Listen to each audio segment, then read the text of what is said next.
लेकिन जब तक धर्मेंद्र प्रधान का इस्तीफा नहीं होता मैं यहाँ से हिलने वाला नहीं हूँ।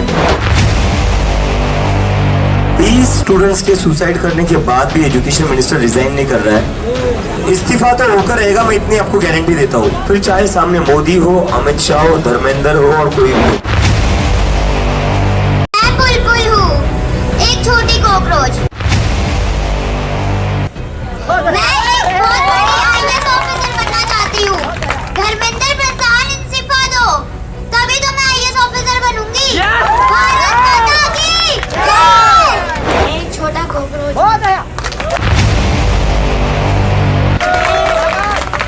कॉकरोच जनता पार्टी जीतनी चाहिए। पक्का कोई जाएगा तो नहीं घर? रुकेंगे? बारिश भी आ गई तो भी रुकेंगे, आंधी भी आ गई तो भी रुकेंगे। देखो अगर कोई वापस चला गया ना, पुलिस का पता नहीं, मैं घर आ जाऊंगा आपके। धन्यवाद सर, धन्यवाद, खूब खूब धन्यवाद। शुभम, ये मेरे जोर शोर से जो मेरे लिए फंडिंग का खाना लेकर आए हैं, thank you so much. Future के लिए कर रहे हो? यस, हम सब आपके फ्यूचर के लिए ही लड़ रहे हैं। अब ये तो मतलब अपने आप में एक बहुत बुरी बात है कि 20 स्टूडेंट्स के सुसाइड करने के बाद भी एजुकेशन मिनिस्टर रिजाइन नहीं कर रहा है, और उसकी वजह से सोनम वांगचुक जैसे बड़े साइंटिस्ट, बड़े एजुकेशनिस्ट को भी अनशन पर बैठना पड़ रहा है। तो ये तो बहुत ही शेमफुल चीज़ है हमारे देश के लिए। एक स्टूडेंट की सुसाइड पर रिजाइन हो जाना चाहिए था। एक स्टूडेंट सुसाइड भी छोड़िए, पेपर लीक पर ही रिजाइन हो जाना चाहिए था, लेकिन ना पेपर लीक पर सुसाइड रिजाइन हुआ, ना सुसाइड पर रिजाइन हुआ। हम यहाँ पर 7 दिनों से बैठे हुए हैं, फिर भी ये लोग इतने बेशर्म हैं, ये रिजाइन करने को तैयार नहीं है। आप सोनम सर 28 तारीख को यहाँ पर अनशन पर बैठेंगे, तो ये हम सबकी जिम्मेदारी है। अब बस हम खुद ना आए, हम और लोगों को यहाँ पर लाए। सो 28 तारीख को मैं आप सबको रिक्वेस्ट करता हूँ, संडे के दिन हम सब लोग जितने ज़्यादा से ज़्यादा लोगों को ला सकते हैं, हमारे परिवार से, हमारे दोस्तों से, उनको प्लीज़ ले आइए। हमें कुछ करना होगा। हम कब तक मतलब ऐसे बैठे रहेंगे और ये लोग कब तक हमारे बच्चों को ऐसे मारते रहेंगे? धर्मेंद्र प्रधान कहते हैं कि यहाँ पर जो लोग आंदोलन कर रहे हैं वो आतंकवादी है।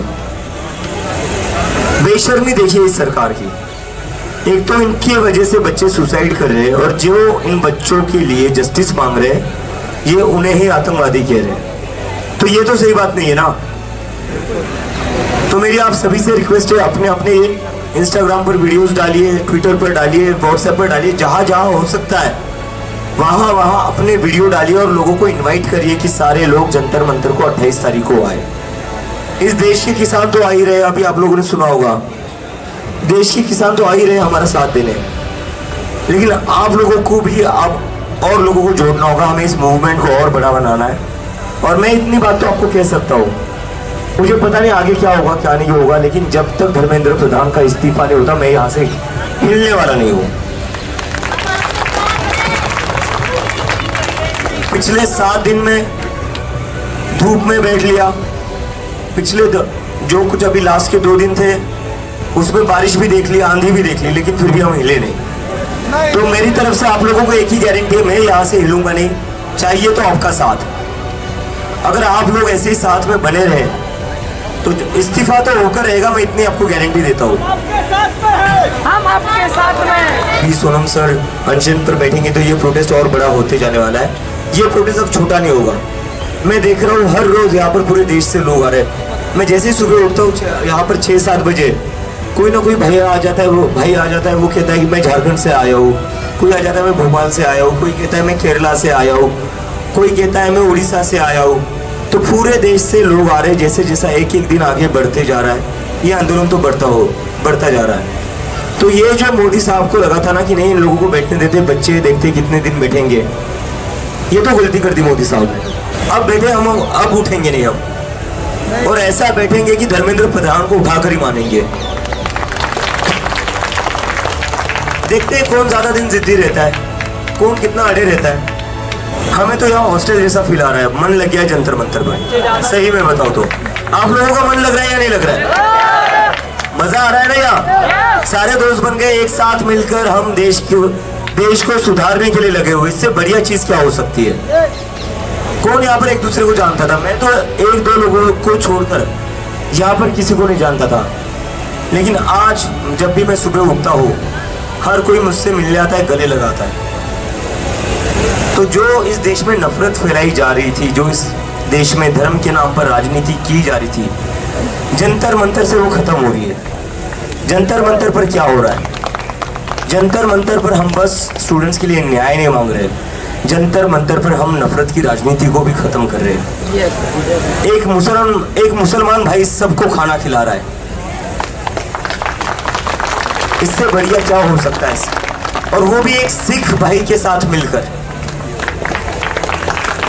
तो कहीं ना कहीं हम इस देश में नफरत की तो राजनीति खत्म कर ही रहे हैं।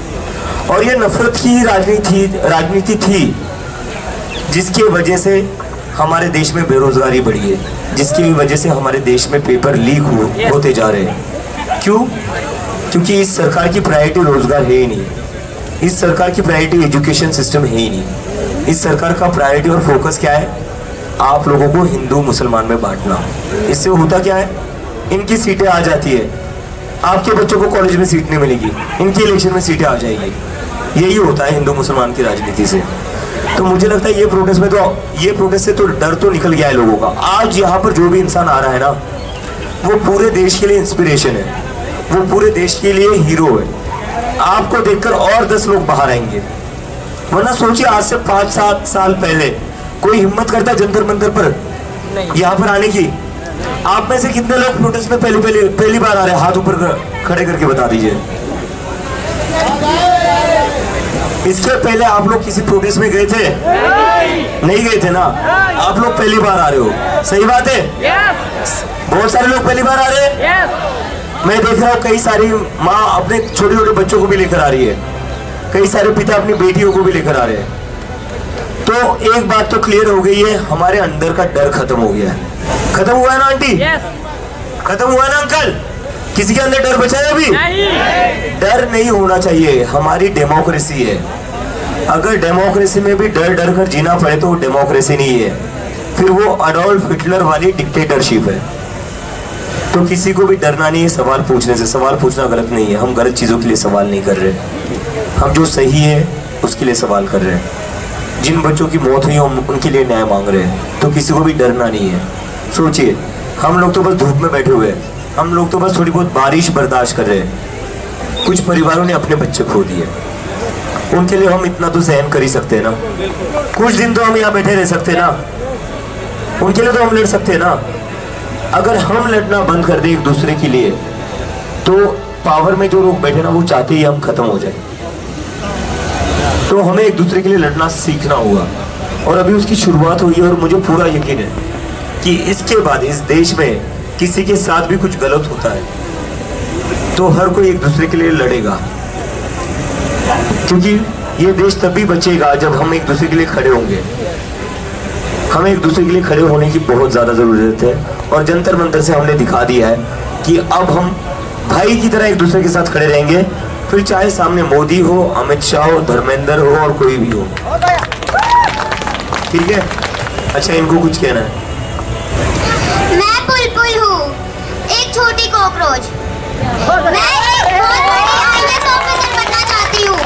धर्मेंद्र प्रधान इस्तीफा दो, तभी तो मैं IAS ऑफिसर बनूंगी। भारत माता की जय! भारत माता की जय! भारत माता की जय!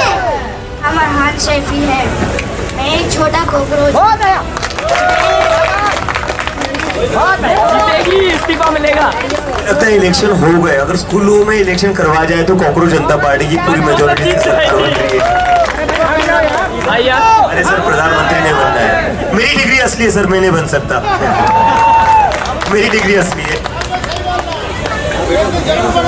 नहीं सर, डिग्री असली है मेरी, और ना मुझे चाय बेचनी आती है।